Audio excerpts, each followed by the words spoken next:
My name is Specialist Walp. I am a 35 Papa, a signals intelligence voice interceptor.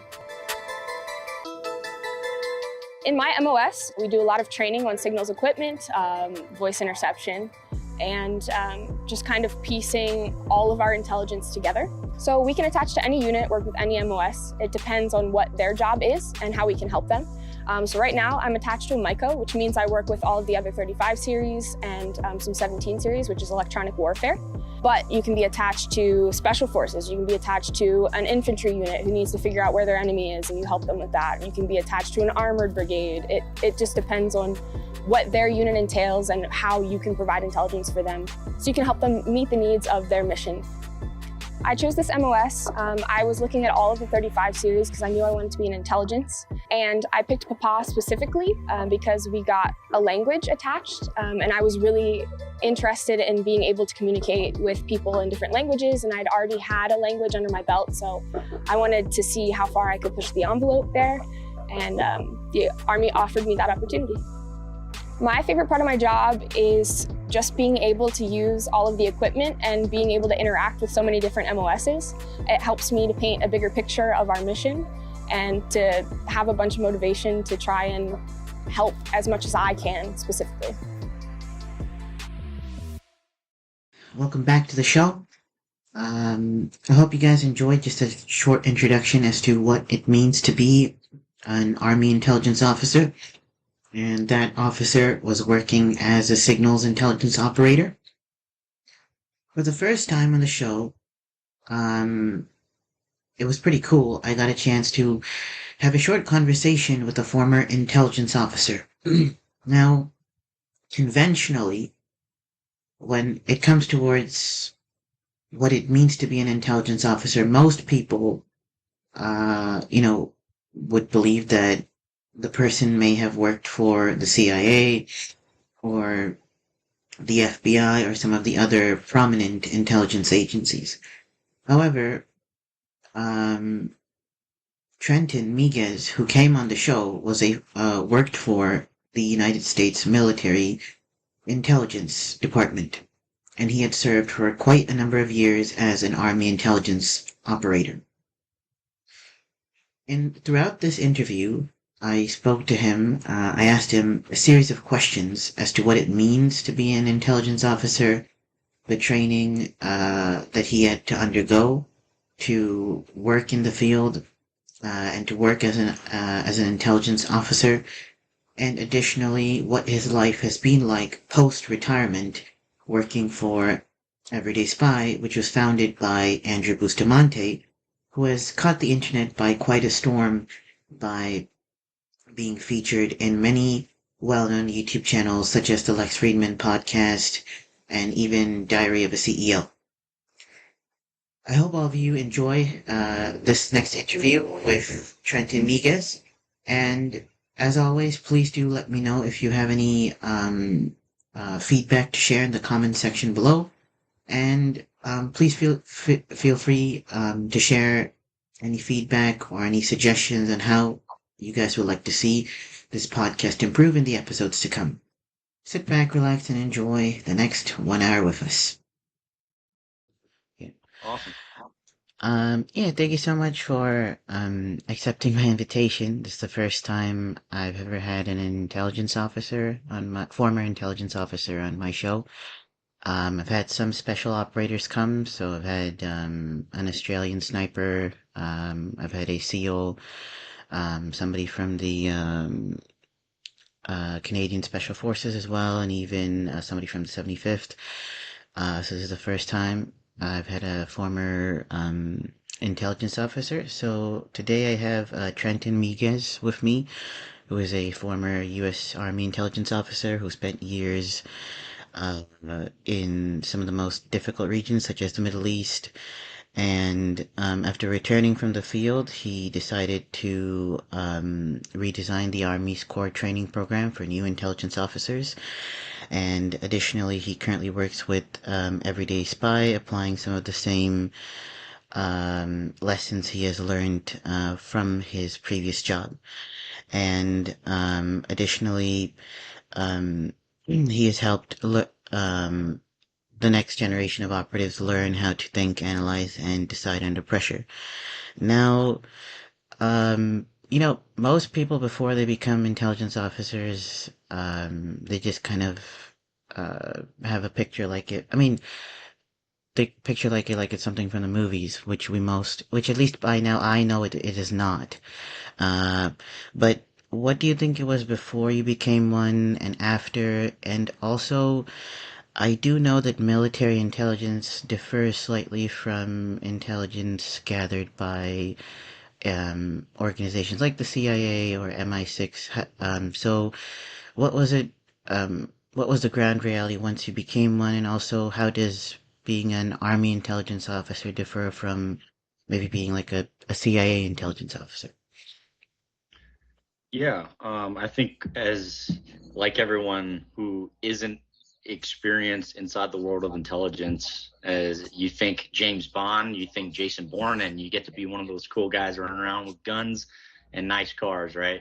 That's what a lot of people think intelligence is. And while there's a very, very small, like less than 1% of people who actually have that kind of life, that is definitely not military intelligence. What you think it is going to be is going into super harsh places, which it is, and for the most part, and doing really difficult and complex things that you see in the movies, but with military resources, right? That's what comes to mind, especially what came to mind for me. And after you bridge past that and you actually go through the training process and you start to gain experience in that world, you realize how cognitive it is. Um, Probably somewhere around like 95% of the job is living in your own head and figuring out what's in other people's heads. And the other 5% is communicating with everyone else on teams. It's a lot of maps, it's a lot of analysis, it's a lot of paperwork. Frankly, it's looking at hundreds, even thousands of documents and different types of data over the course of a 12 or a 20-hour straight continuous analysis session with a team, all to conclude something in a very, very specific time frame to achieve a very particular result. So your field commander, so your other senior leaders can have the information that they need in order to make a decision, so operations can essentially continue in a, I'm going to say, beneficial way, a productive manner that reduces resources, it reduces risk to personnel, but it also increases the likelihood of what we're actually trying to accomplish. That's really what military intelligence is, without describing all the nitpick day-to-day items. As far as it contrasts between agencies, you'll see military intelligence officers work several different jobs, and they can work jobs where you're in charge of signals intelligence for the military. You can be in charge of human intelligence collection. You can be in charge of what's just generally called collections. So you're superseeing the integration of all collection mechanisms.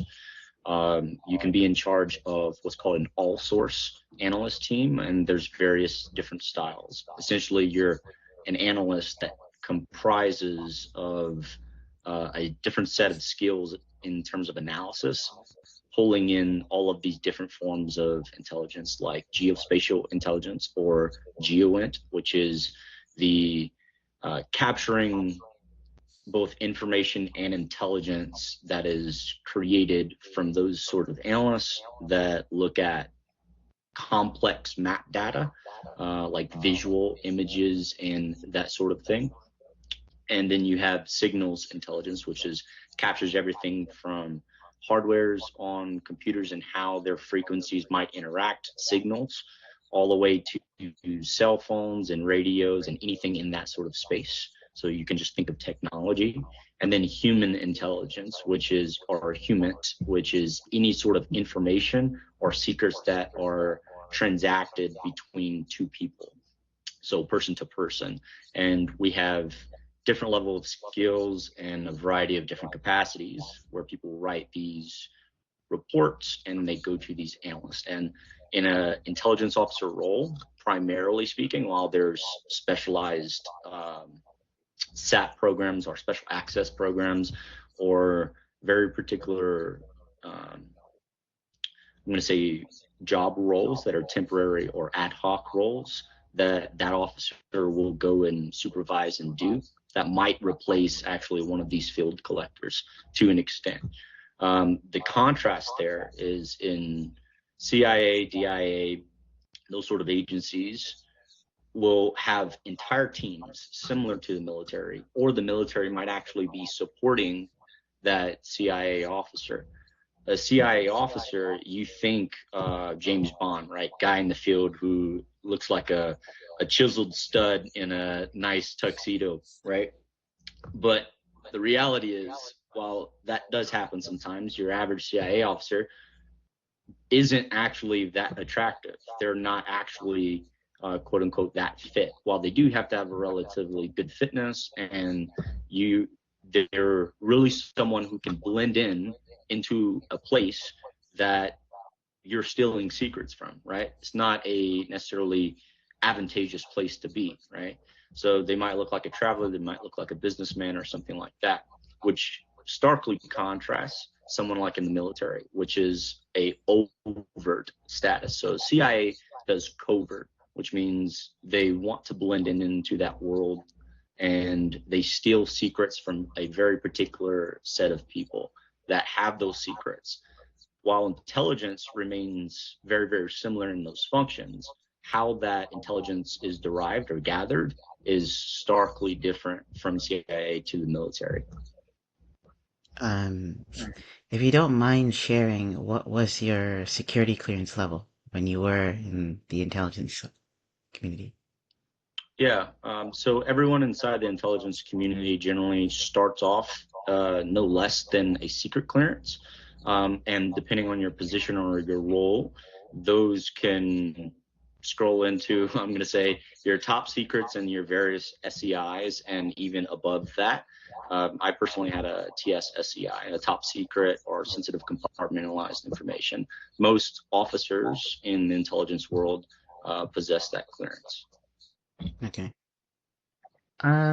So could you just walk me through what, once you were recruited, what was like just the training process first? Like how long did that last? And just, again, the degree to which you can talk about it, what did they make you do? And then just, finally then when did they, hand you the badge saying, okay, now you are, an intelligence officer for the United States Army? Yeah, so my recruitment, I enlisted like everyone else originally. Just like you would sign up on a page, you would go meet a recruiter, you talk about your options, you sign on a dotted line, and you get sent off to basic training and then what's called advanced individual training.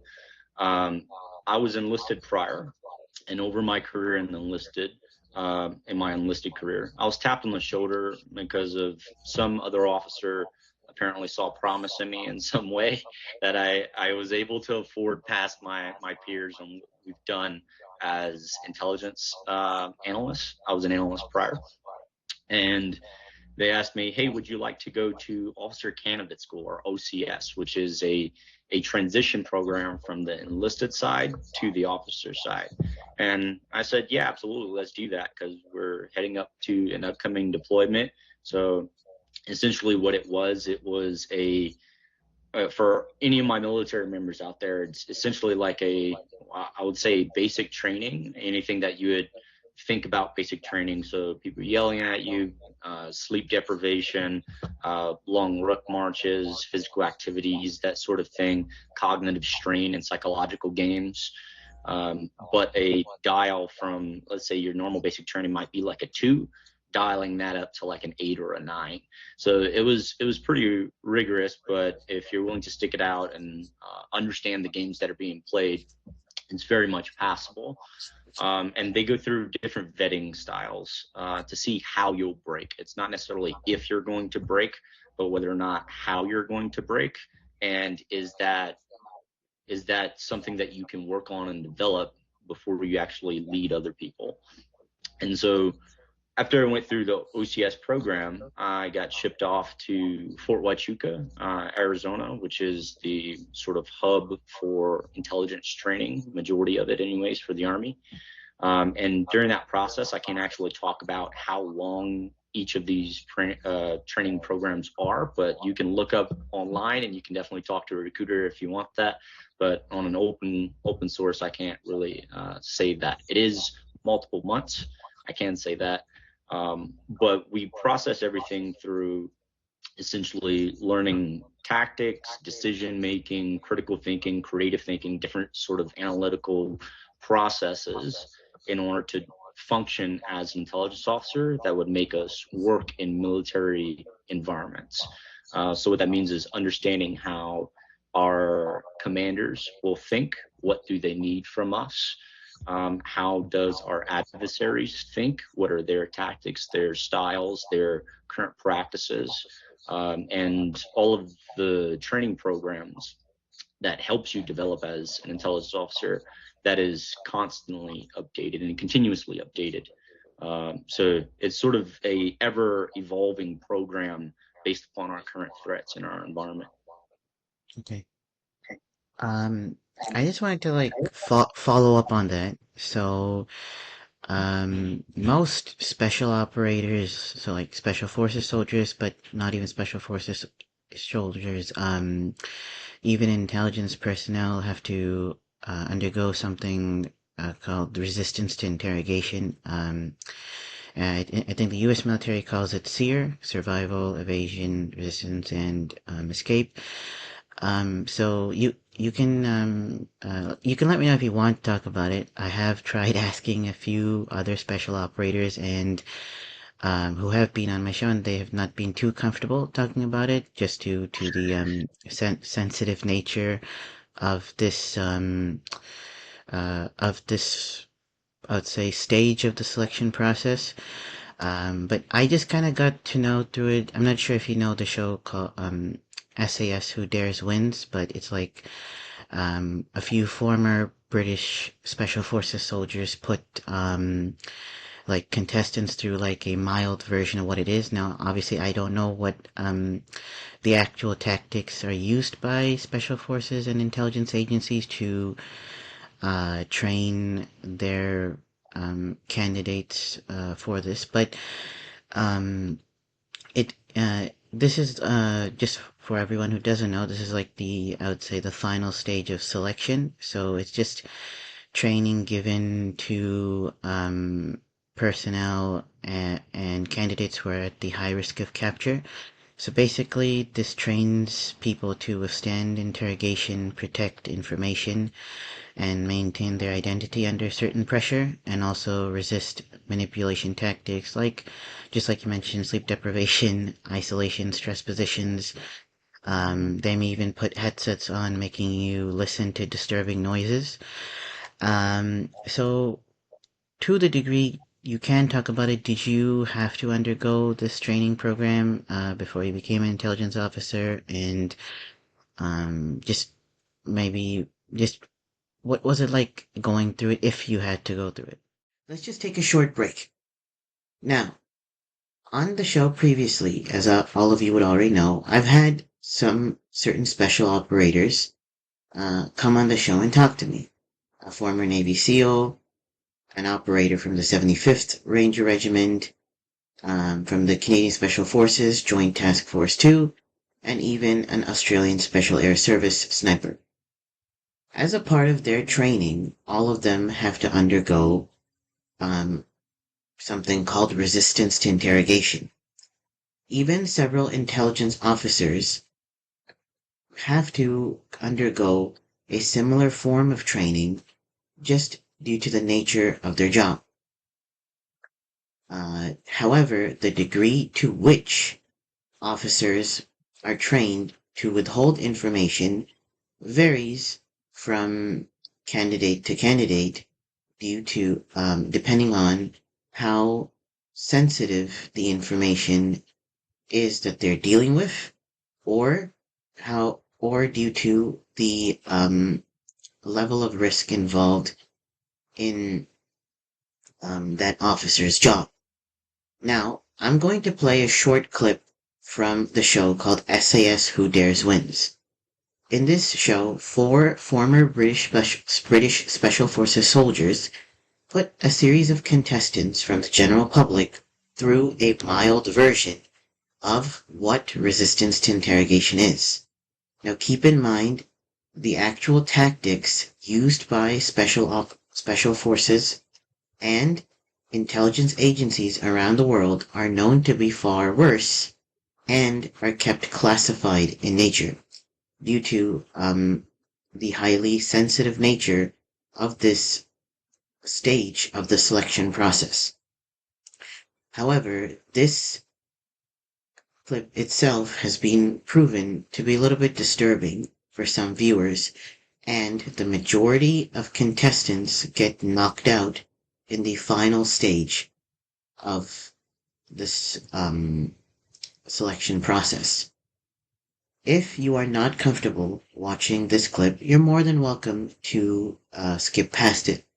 However, I would encourage all of you to watch it, as it will help you understand what it really takes to become a member of some of the world's most elite fighting forces and intelligence agencies.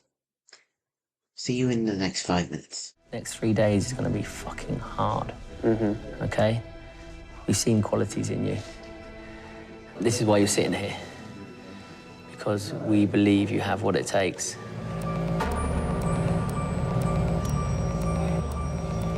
Boys, boys, there's no way of getting through. Oh, fucking hell, all right. Get out! Get out! Come on!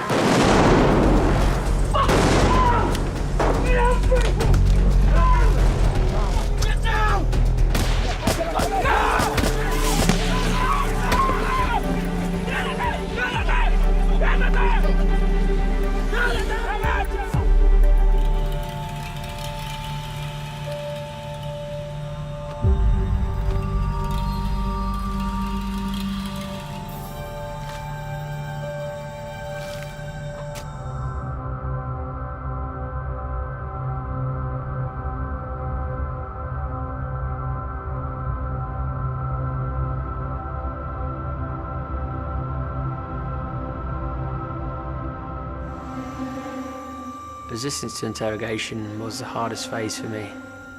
The only thing that you're in control of is your own mind. You fucking twat! You're fucking false! Fucking enjoy, you fucker!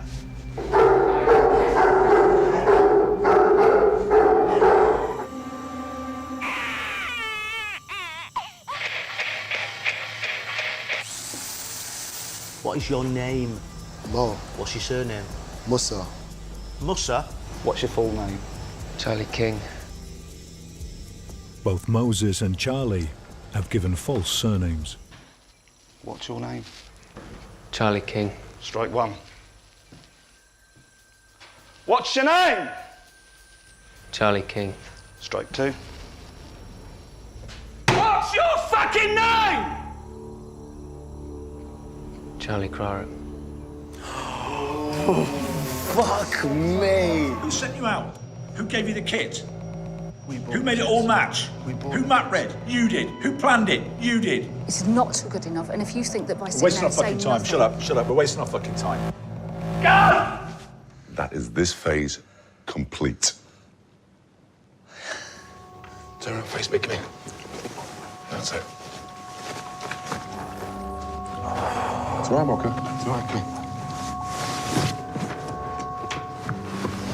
I can let you know that you have passed the course. Well done. Cheers. Well done, mine. Thank you. Well done, mate. Thank you. You've passed this course with fucking flying colours. You are the only man standing.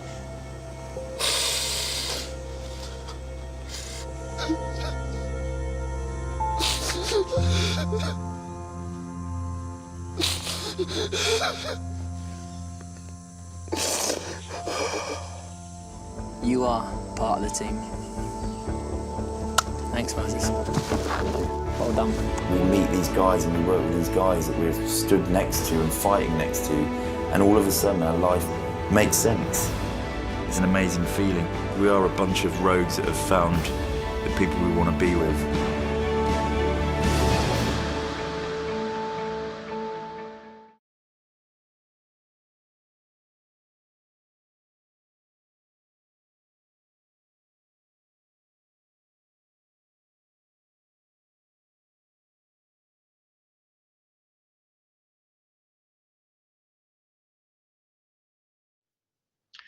Yeah, so I think there's a misnomer that majority of military members or intelligence personnel go through these sort of trainings. More accurately, everyone goes through a type of this training, but it's virtual, it's minimal.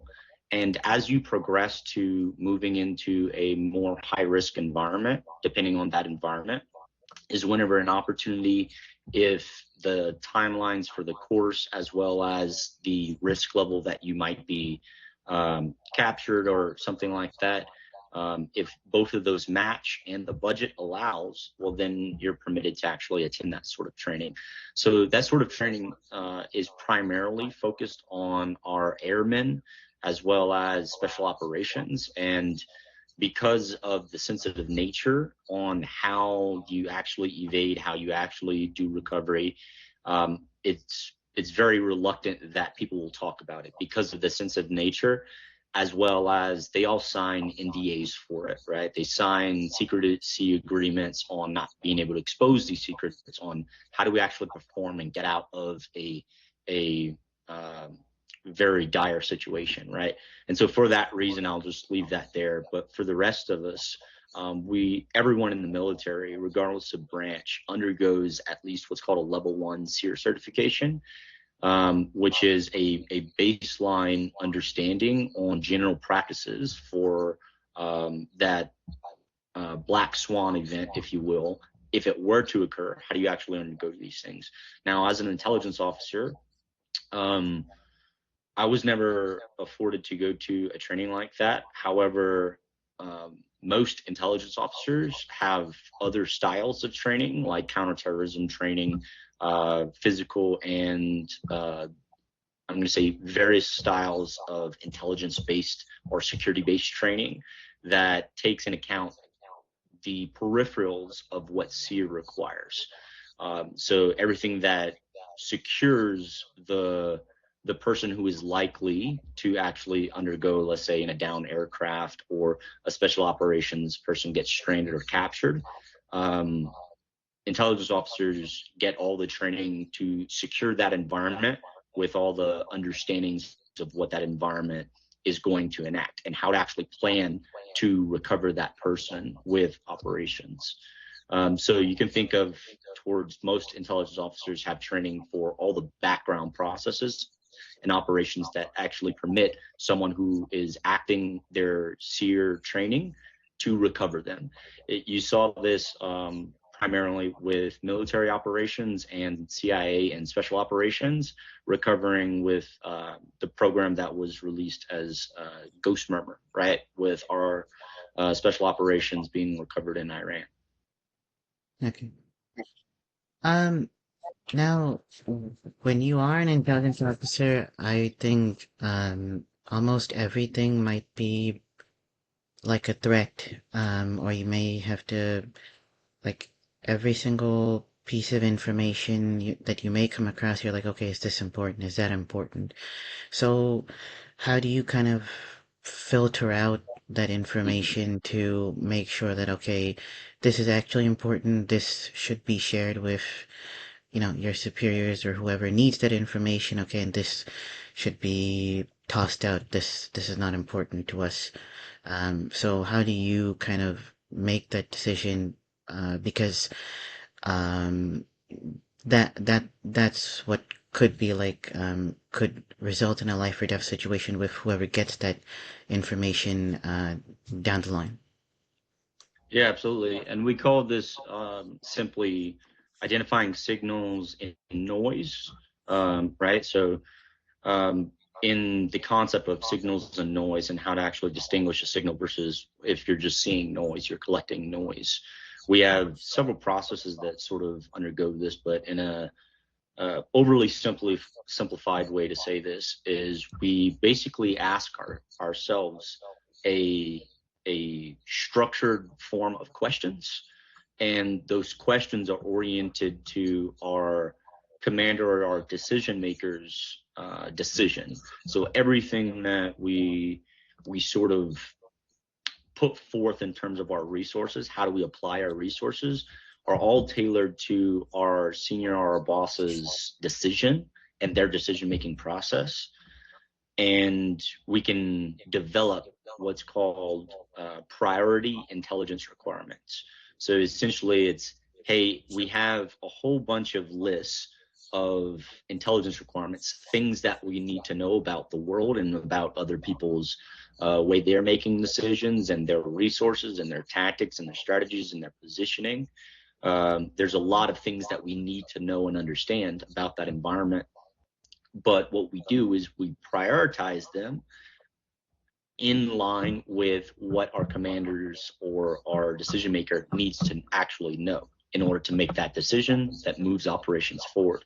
And so we organize it in that fashion, which helps us with all the resources that we have. We put it to the highest orienting priority. That's sort of how we do it. Okay.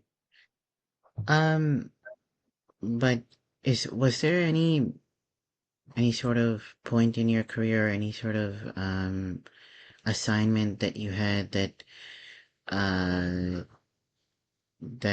you may not be able to forget now? Again, I'm not sure how much you can share, but where you were like, okay, I'm not sure if this was if I made the right decision, if I made the right call, or something that kind of kept you awake. Yeah, I actually think about one particular event quite often, and it sort of always comes back to me. Not really understanding whether or not I made the right decision, but I know that a decision had to be made. And because I don't really have closure of that particular decision, what it was is, how do I say this in a careful way? I was in a particular place in the world, the Middle East, and in the Middle East, we were essentially hunting terrorists, right? We were trying to find and locate terrorists, and we identified a particular person that you would call, in layman's terms, a spy, and was able to identify this person with, a variety of different ways and methods.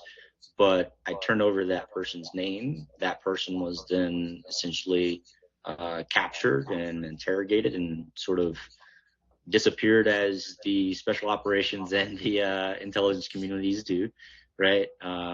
And you really don't understand or know whatever happens in those sort of circumstances, because your priorities still shift. Your priorities still go to, okay, that was a threat. It's been neutralized in a way, and now it's time to orient to the next potential threat. So it's not whether or not that person was captured and interrogated and that sort of thing, but whether or not we should have watched them longer to expose their network, expose their connections, or whether or not active measures were the smarter move, was the more prominent move, so we can capture their technology, we can foil threats against American lives, right?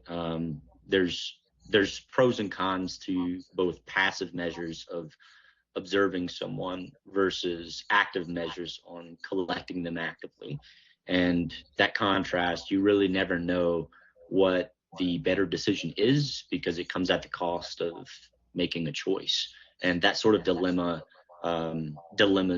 generally carry inside my mind, way inside my mind, not in a way if it's whether or not the decision was good or bad, but whether or not there was a better decision to be made.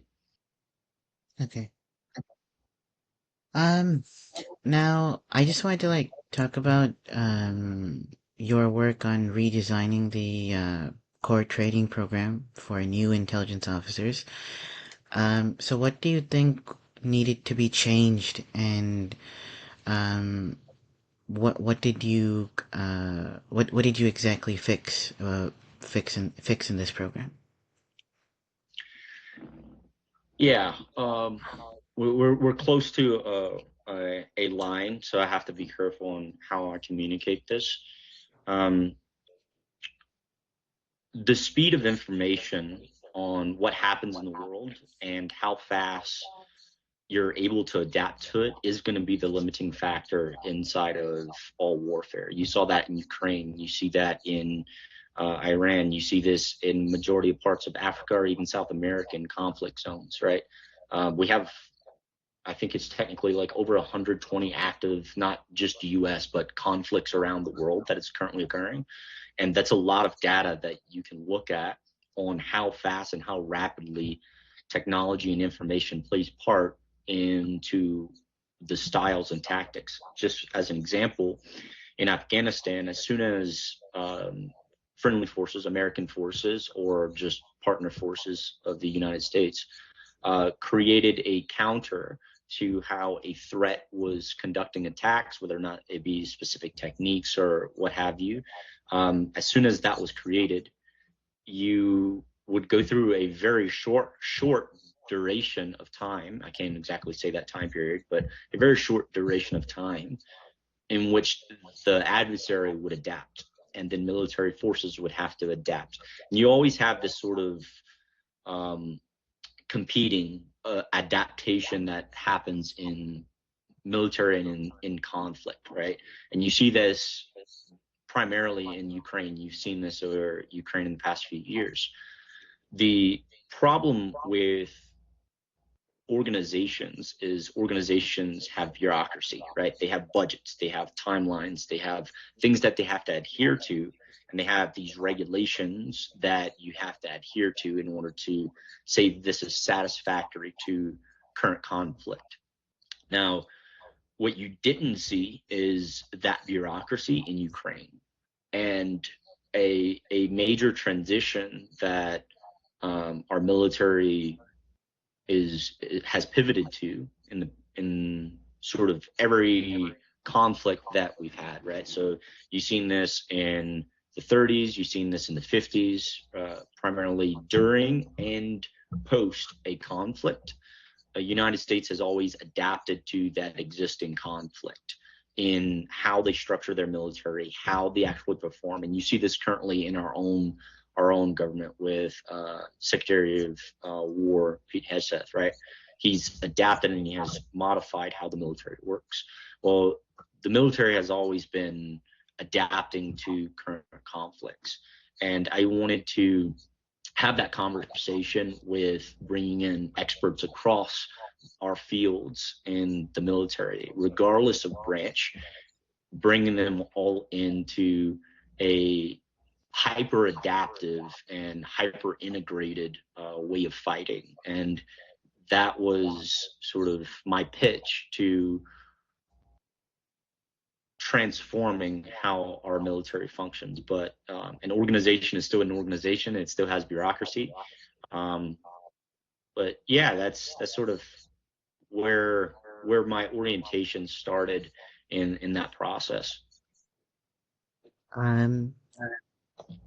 So I'm pretty sure you've come across a lot of intelligence officers throughout your career.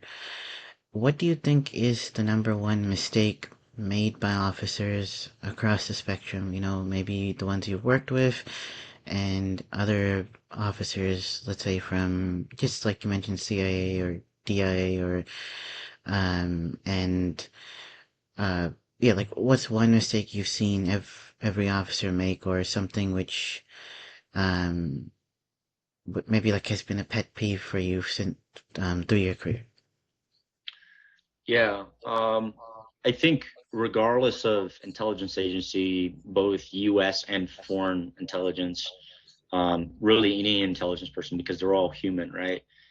I think the leading factor where most people fail, I like to use an analogy in chess, right? I'm not sure if you're a chess person, or for your viewers if they understand how chess works, but essentially what it is, chess, you're operating against an adversary, and chess isn't so much about being necessarily the better player. You don't win chess by being the better player. The idea, or I'm going to say the sole focus in chess, is playing not necessarily the best move, but making the least amount of mistakes compared to your adversary, right? So if you make a whole bunch of mistakes, even though objectively you're the better player, you still leave yourself vulnerable to losing, right? And regardless how you view this in terms of which intelligence agency that you're looking at, it's mistakes that happen that lead to failures. And those mistakes, enough small mistakes, are the things that create a failure over time. And so the pet peeve that I have with other intelligence officers is that they don't take care of themselves because they prioritize the mission over their own faculties. So they might lose sleep. They might not start eating. They don't eat as well as they should, and they start degrading their sleep, or they stop exercise and fitness, so their body starts to degrade, which becomes these small little things that doesn't mean a whole lot in the moment during operations, but they compound very quickly, and those mistakes start showing up in operations, start showing up in practices and techniques, and you start getting sloppy. And that's what leads to failure over time, is the small things, the details that people are just inconsistent about. Okay. Now, it, even in the world outside of intelligence, people kind of, I would say, make decisions reactively, which is, I think, not the best thing to do. And especially if you are in the world of intelligence, then obviously the last thing you want to do is make decisions reactively or based on emotion. So what sort of, is there like a structure or process that you have to make decisions to avoid reactive decision making? Because reactive decision making, as you would obviously already know, does not have good consequences. So what sort of process or structure do you guys have to make sure that you avoid reactive decision making as much as possible?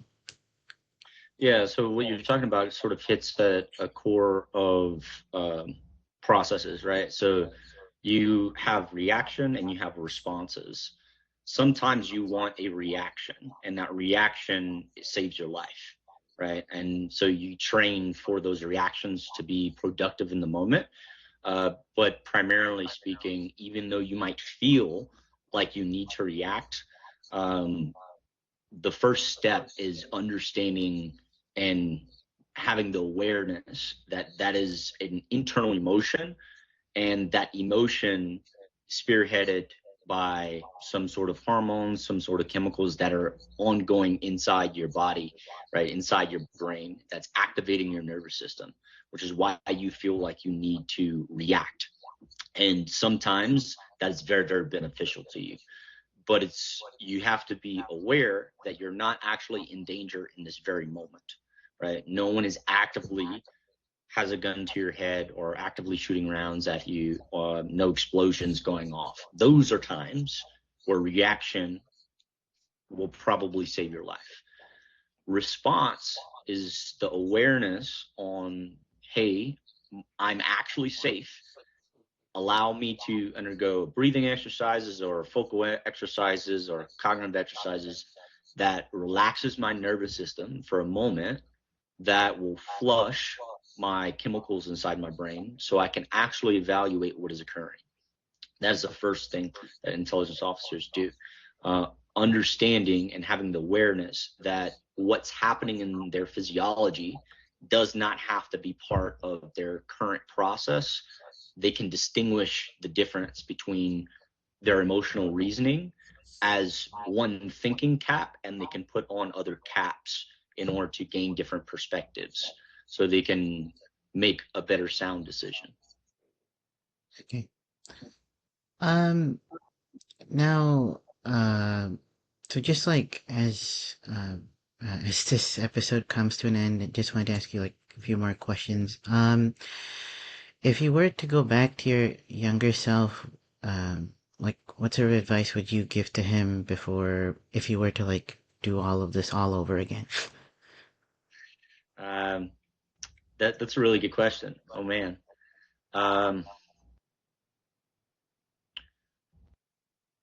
There's a world that people don't tap into, and that world of themselves and their own awareness. If you can focus on your own self-awareness, that is the self-awareness and self-respect. If you can build your self-awareness, you have unlimited potential, because by seeing yourself deeply and understanding yourself deeply, it becomes a gateway in order to understanding other people well. And if you can understand other people well, you've unlocked the keys to the kingdom, because you understand how other people think, how other people will feel, what are their behaviors are going to be, and that creates predictability that allows you to make better decisions. And self-respect, where if you respect yourself, you create a firm boundary on what you believe and what you hold yourself to a standard, right? Your identity is found in that sense of self-respect. That will allow you to take 80% of the bullshit that happens in your life and leave it on the table, right? So you look towards the 20% that's going to be returned positively for the rest of your life. And it's game changing if you focus on those two things and develop those two things. That's what I would tell my younger self. Yeah.